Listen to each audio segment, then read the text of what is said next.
Sería un error decir que no me gustan los niños. Son los adultos con los que tengo más problemas. En mi anterior colegio, cuando llamé a uno de los niños de 10 años de mi clase pequeño cabrón, él no era el problema. Sus padres fueron los que insistieron en que me despidiera. Pero a ese chico no le importó que lo insultara porque sabía perfectamente que había rayado mi coche, aunque no tuviera pruebas. Simplemente le pareció gracioso, igual que la interacción que tendría con un hermano mayor. En ese sentido, yo tampoco diría que me gustan los niños. Los niños son adultos enanos.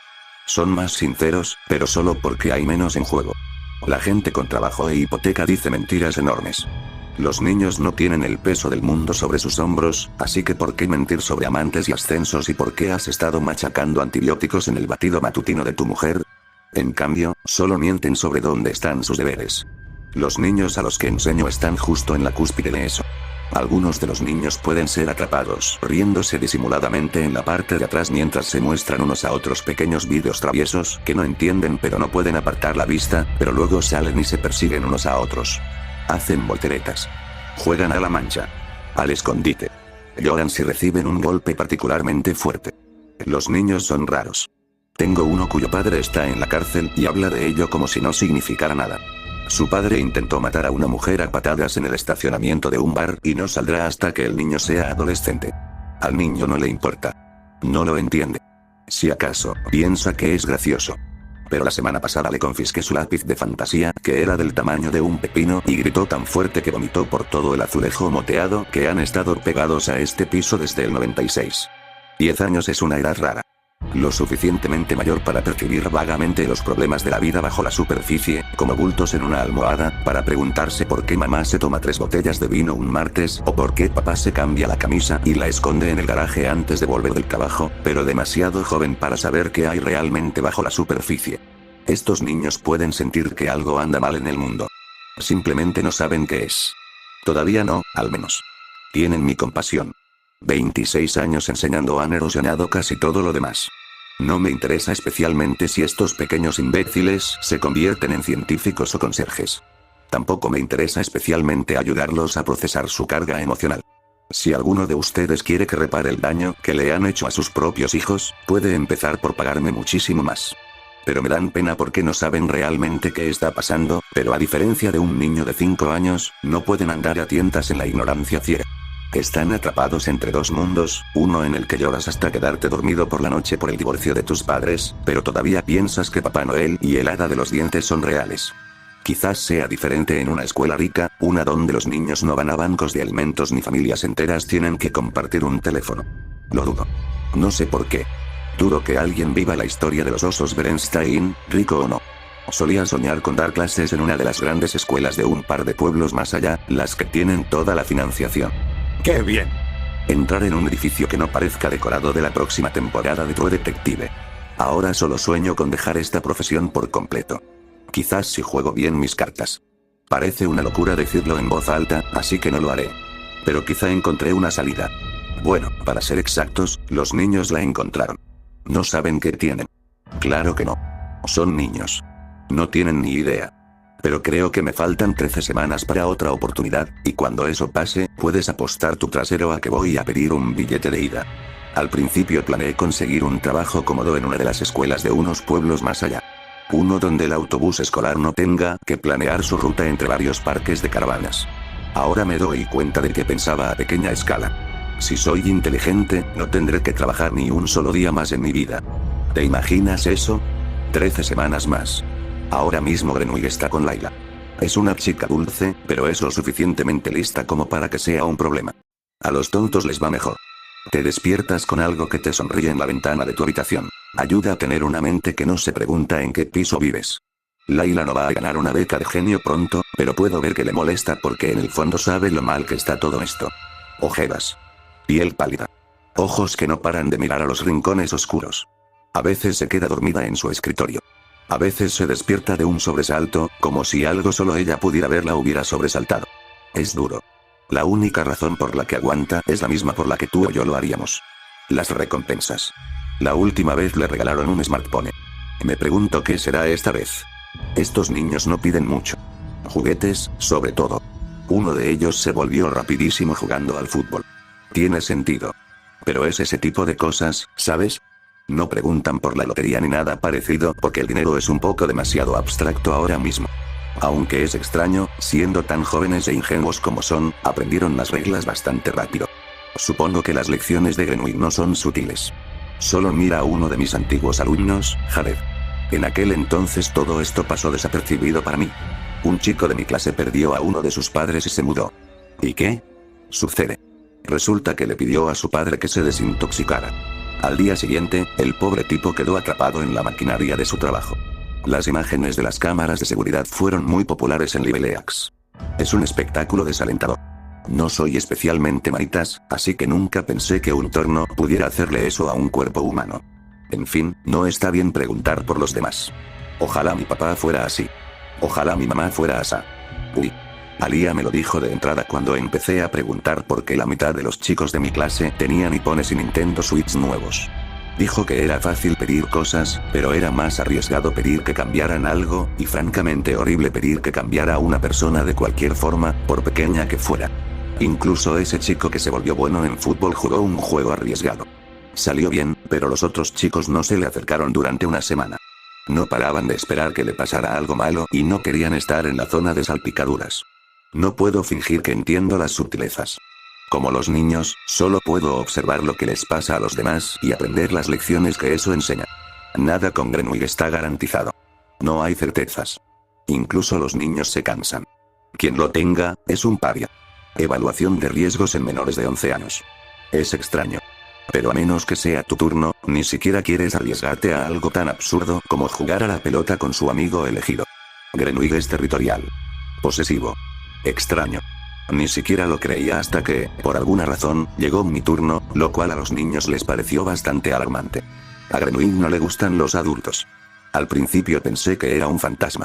Luces que se encendían y apagaban. Pasos en el pasillo fuera de mi apartamento. Bastante espeluznante, compartiendo mi casa con algo que no podía ver. No me gustó, pero solo habían pasado un par de noches y me convencí bien de que no era un fantasma ni un poltergeist. Solo una imaginación desbordante. Sí, claro, el canal de la televisión cambió y había huellas de dedos en la ventana de mi baño que no había puesto ahí. ¿Y qué? En el fondo de mi mente había reservado un poco de espacio para la posibilidad de una aparición, pero por lo demás seguía siendo escéptico.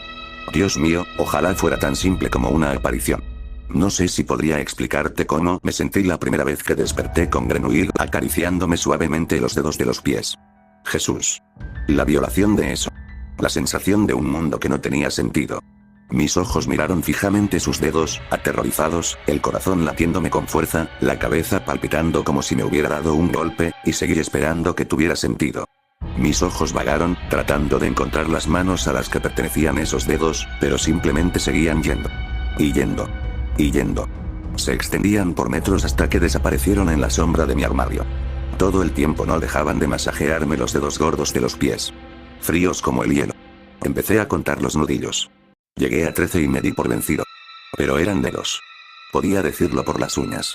El cabello que corría por la piel con hoyuelos del color del cemento.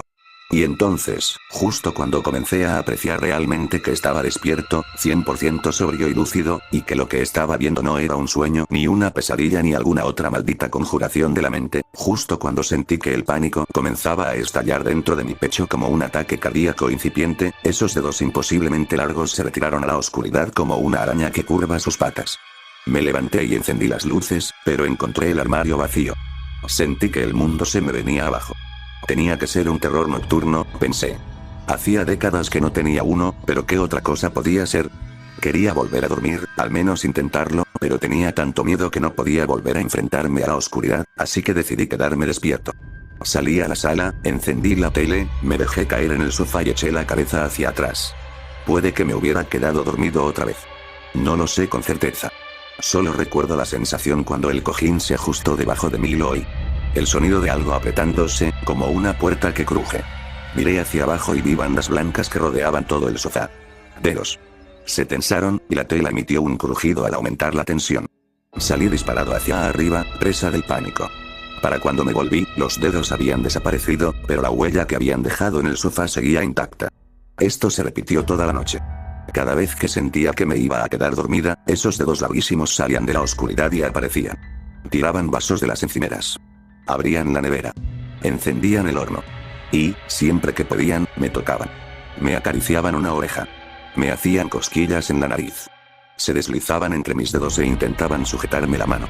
En un momento dado, intenté jugar a la gallina con él.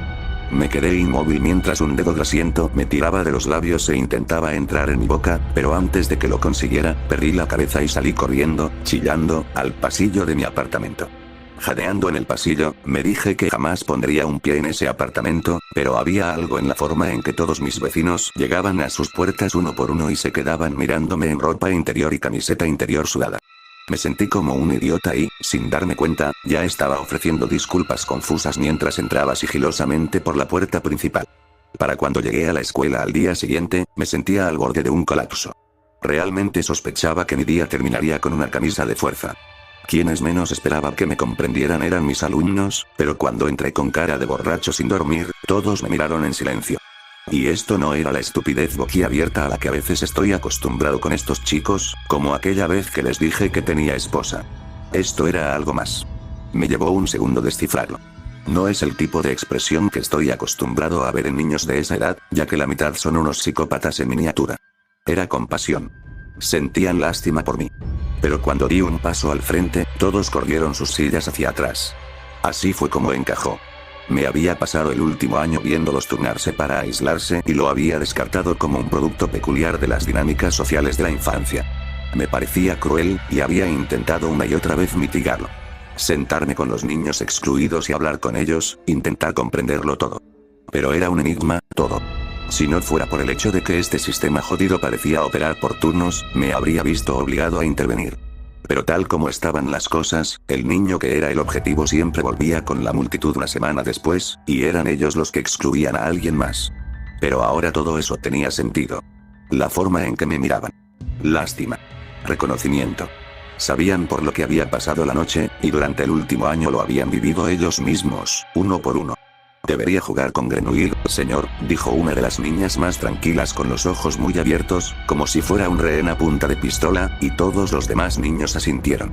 Sí, él quiere jugar, necesitas jugar con él, se pone muy impaciente. Un coro de susurros. Grenouille. Murmuré. Una sola palabra. ¿Así se llama? Me pregunté, y todos los niños asintieron como si pudieran leerme la mente. No hay registros de Grenouille en ninguna parte, por cierto. Dios mío, intenté 1000 veces encontrar algo, cualquier cosa. Lo mejor que pude pensar fue que Grenouille era una especie de hombre del saco, pero ¿qué significa eso siquiera? Solo una palabra que usé para darle al mundo un poco más de forma. Un poco más de estructura. No estoy seguro de que Grenouille tenga mucho de ninguna de las dos cosas. Los juegos que juega son como los que le interesarían a un niño pequeño o a un perro joven. Cosas básicas. Sin reglas. Muevo algo. Grenouille lo mueve de vuelta. Horas perdidas trazando la espiral de mi cabello, o tirando de mis mejillas y cara para crear nuevas expresiones extrañas, o encendiendo y apagando las luces. Durante esa semana empecé a almorzar en mi auto, en gran parte porque era difícil estar cerca de gente que no podía entender por qué un vaso salía volando contra la pared, o por qué tenía que seguir apilando platos hasta que eran tan altos que se caían. Al menos los niños me avisaron. La advertencia más importante que he recibido en mi vida. Cada niño tenía sus propias observaciones, algunas más fiables que otras. La mayoría se reducían al simple hecho de que durante 7 días pertenecías a Grenouille. Eras un juguete. Una fuente de diversión inagotable para algo con el sentido del humor de un niño de 3 años. Sin embargo, casi todos los niños coincidieron en una cosa concreta. Decirle no a Grenouille era peligroso. Ahora no puedo asegurarlo, pero estoy seguro de que Grenouille les daba más libertad a los niños. Los dejaba solos para comer y cenar. Los juegos a la hora de dormir solían ser más tranquilos.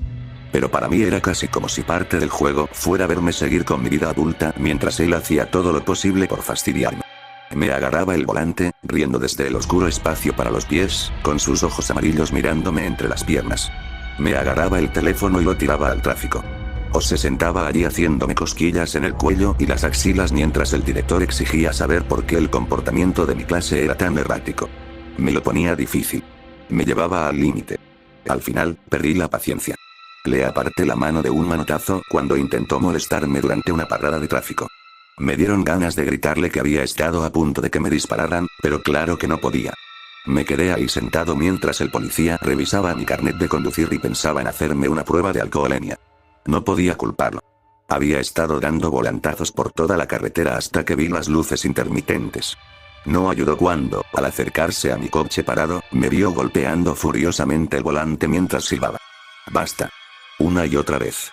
Inevitablemente, me hizo la prueba, que aprobé. El policía me miró fijamente con los ojos entrecerrados antes de decirme que durmiera un poco. Debió de pensar que solo era un psiquiátrico estresado en lugar de un borracho. Y tenía razón. Era el sexto día y apenas había pegado ojo. A pesar de las serias advertencias de los niños sobre los peligros de regañar a Grenouille, me marché con la esperanza de que tal vez lo dejara pasar. Fui a la escuela y di clases como siempre, pero Grenouille no apareció. Les pregunté a los niños si su pequeño turno alguna vez terminaba un día antes y todos negaron con la cabeza como si supieran que me darían malas noticias, pero ninguno quería asegurarlo.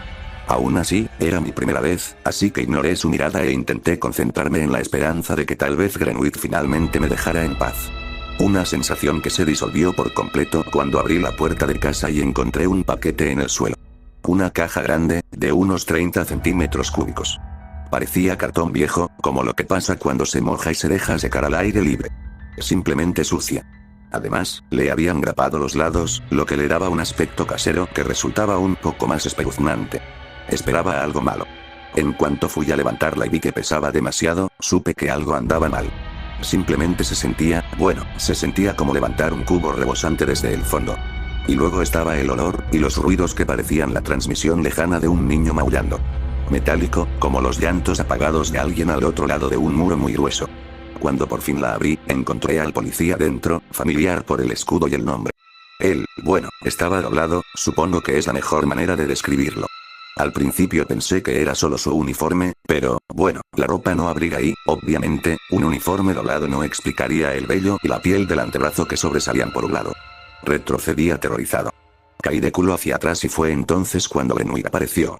Sus dedos arácnidos se curvaron fuera de la caja. Diría que una docena esta vez, pero siempre hay más en la oscuridad. Fuera de la vista. Y estos hicieron lo que yo no habría podido hacer solo. Desdoblaron al policía. Lo levantaron como un sastre que luce un traje, y la piel desollada se abrió para revelar la silueta apenas reconocible de un hombre adulto. Él todavía estaba vivo. Y el resto de él, pronto descubrí, estaba en mi bañera. Y esa mitad también estaba muy viva. Se agitaba y se deslizaba mientras luchaba por agarrarse a la suave cerámica, rogando por su otra mitad. Palabras que no creo que encajaran del todo con el hombre severo que me había interrogado hacía apenas 10 horas. Pero claro, no era el mismo hombre. De cualquier manera, hablaba de la oscuridad entre los átomos, del espacio infinito donde el tiempo no existe y de las infinitas formas que surcan el turbio abismo, huyendo de su cruel dios. Más que eso, lamentaba no estar completo. Sentirse en dos lugares a la vez. Dijo que estaba equivocado y en eso tenía mi aprobación. Le rogué a Grenouille que se lo llevara. Que deshiciera lo que había hecho. Y así fue como usé mi primer favor. La caja y el hombre desaparecieron, arrastrados a un rincón oscuro, fuera de la vista. Y esa fue la última vez que lo vi, aunque una pequeña investigación posterior reveló que, si bien Grenouille sí lo recompuso, el pobre hombre ha estado catatónico en una cama de hospital desde entonces. Vivo, pero definitivamente no bien. Al día siguiente, los niños me preguntaron qué les había pedido. Les dije que les había pedido una PlayStation nueva. No les dije la verdad, en parte porque les traumatizaría, pero en parte porque reconocerlo me traumatizaría a mí. Después de eso, hice números. Calculé el número de niños y con qué frecuencia me tocaría el turno. Con esta información, pedí la semana libre en el trabajo con antelación y, simplemente esperé. Intenté apoyar a los niños lo mejor que pude cuando les tocó el turno, pero en realidad no tenían los mismos problemas que yo. Es decir, tampoco eran vacaciones para ellos. Todos llegaban al colegio con cara de haber pasado la noche viendo morir a su perro una y otra vez. Simplemente angustiados. Arruinados. Agotados. Pero como dije, Grenouille generalmente los dejaba comer o interactuar con sus padres y hermanos sin exigirles atención en el peor momento posible. Finalmente llegó la segunda ronda. Los niños parecían muy aliviados. En cuanto a los juegos de Grenouille, esta vez fui preparado. Ya me había dado cuenta de que Grenouille solo salía de las sombras, y los niños lo corroboraron. Así que, antes de mi turno, pasé unas semanas preparando mi baño con todas las lámparas y linternas que pude encontrar. No fue fácil eliminar todas esas sombras. Pasé muchas noches en vela probando diferentes arreglos, pero al final conseguí uno lo más cercano a la perfección posible. Pensé que si podía dormir 1 o 2 noches, sería muchísimo más fácil lidiar con él. Pasó 1 hora antes de que me empezara a doler el estómago. Para cuando me di cuenta de lo que hacía Grenouille, ya sentía ganas de vomitar. Supongo que no le había dado muchas opciones. Quería jugar y solo había un lugar en esa habitación que seguía a oscuras. No fue hasta que me lancé al salón y apagué todas las luces que el dolor disminuyó, pero para entonces ya estaba a punto de asfixiarme con el dedo que me sobresalía de la garganta. Cuando por fin lo retiré y respiré por primera vez en más de 1 minuto, me desplomé en el suelo, incapaz de hacer casi nada más que jadear y sollozar. Grenouille, con sus ojos amarillos mirándome fijamente desde el espacio debajo de mi sofá, soltó una risita. En retrospectiva, tuve suerte de que le pareciera gracioso. Creo que pensó que era una especie de juego. Dios sabe qué habría pasado si esa pequeña treta lo hubiera enfadado. Por lo demás, la segunda ronda transcurrió sin incidentes. Al menos, no estaba en el trabajo.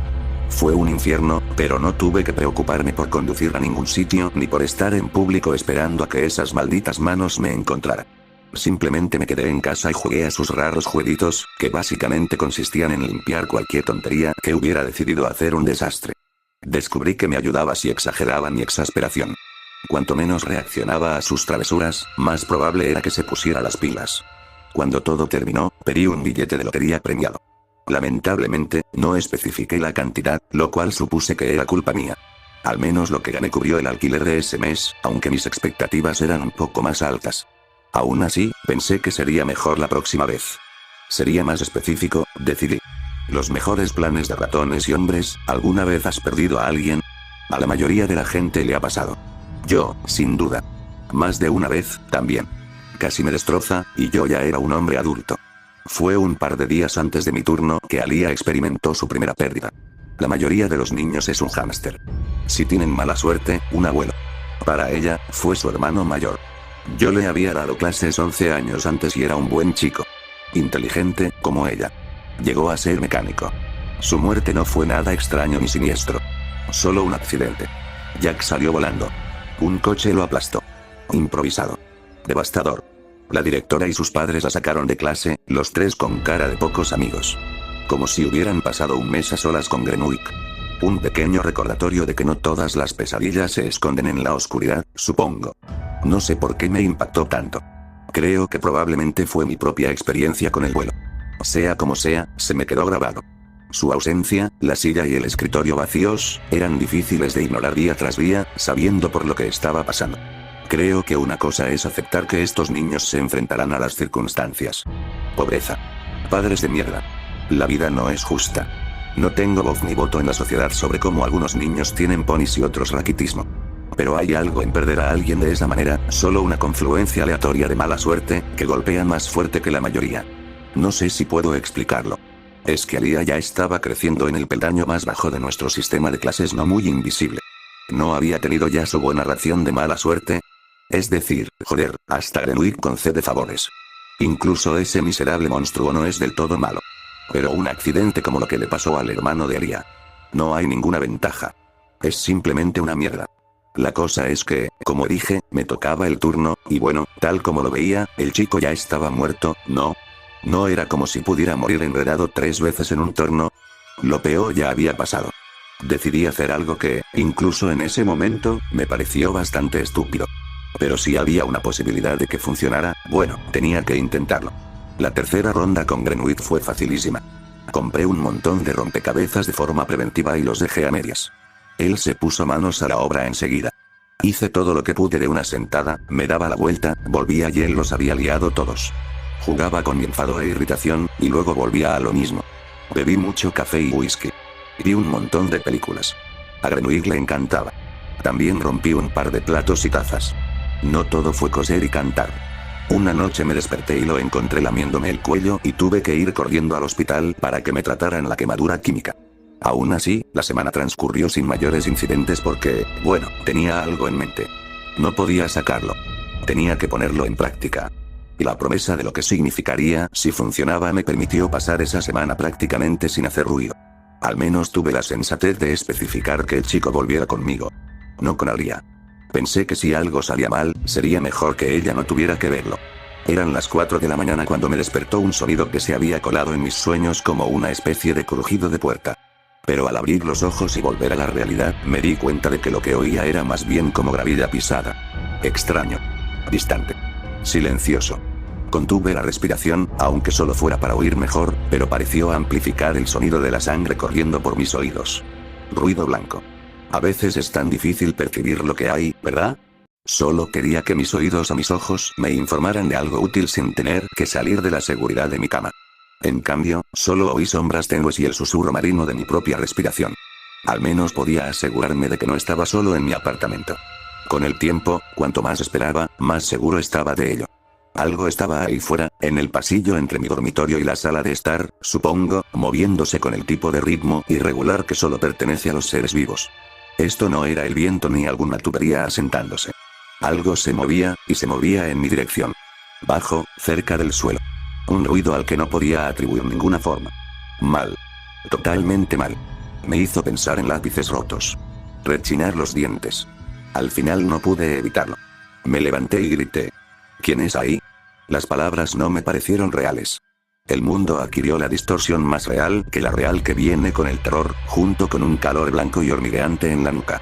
Por un momento juré que estaba fuera de mi propio cuerpo mirándome desde arriba. Era demasiado.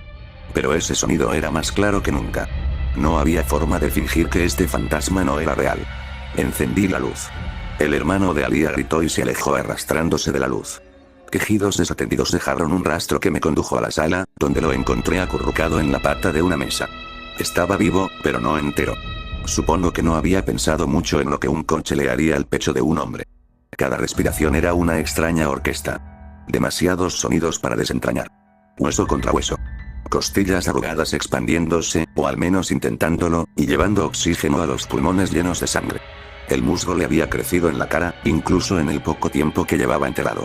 Una mano helada salió disparada y me agarró la muñeca, y grité, pero no me soltó. Me siguió mientras intentaba apartarme, con su parte inferior colgando, flácida y desalineada con su torso.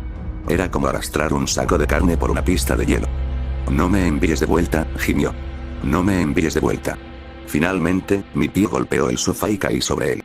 Él se arrastró con las manos hacia un lado, de modo que quedamos cara a cara antes de que yo tuviera tiempo de incorporarme. «¿Le gustas?», susurró, y me estremecí al oler su aliento. Hay tan pocas cosas en la oscuridad que sepan irse. Pero él sí. No, no le pidas que me devuelva. Por favor. Por primera vez, mi mente empezó a funcionar. ¿Estaba hablando de Grenouille? Me pregunté. Pero claro, me dije, ¿de quién más? ¿Qué hay ahí? Pregunté. Quiso responder antes de que las palabras se le ahogaran y su rostro se contrajera en una máscara de melancólica agonía. Intentando decir algo, estalló en sollozos dolorosos. No me hagan volver, fue todo lo que pudo decir. No me hagan volver. No me hagan volver. Por favor, por favor, por favor, no me envíen allí. No saben lo que nos hacen. No sé qué hacer, balbuceé. El chico me agarró y me acercó a él. Sin saber cómo consolarlo, dejé que me abrazara. No somos los mismos cuando terminan con nosotros. ¿Qué? Nunca lo vi sacar el cuchillo de la cocina, pero supongo que llevaba en mi casa más tiempo del que yo llevaba despierto, y tuvo muchas oportunidades. Lo primero que sentí, que me sorprendió incluso en ese momento, fue que de repente me costó respirar. Era el pulmón perforado. Sentí como si la peor neumonía de mi vida me hubiera invadido en 5 segundos. ¡Pum! Asfixiándome con mi propia sangre. Tanta que se derramó por mis labios y mi barbilla.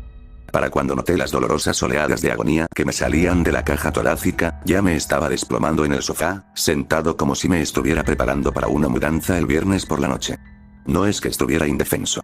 Tardé un par de segundos, como mucho, en aceptar lo sucedido. En comprenderlo, y entonces pude clavarle el talón en la cabeza mientras intentaba subirse sobre mí. Curiosamente, su espalda rota lo ayudó. Se dobló un poco con el golpe, pero no logró soltarse. Tuve que patearlo de nuevo para lograrlo. Y luego tuve que levantarme y hacerlo una y otra vez, y creo que a la cuarta o quinta patada me di cuenta de que tenía un problema. El dolor realmente no le molestaba. Ni cuando le di una patada en el pecho destrozado. Ni cuando le pisé la mano mientras intentaba incorporarse por 10ª vez.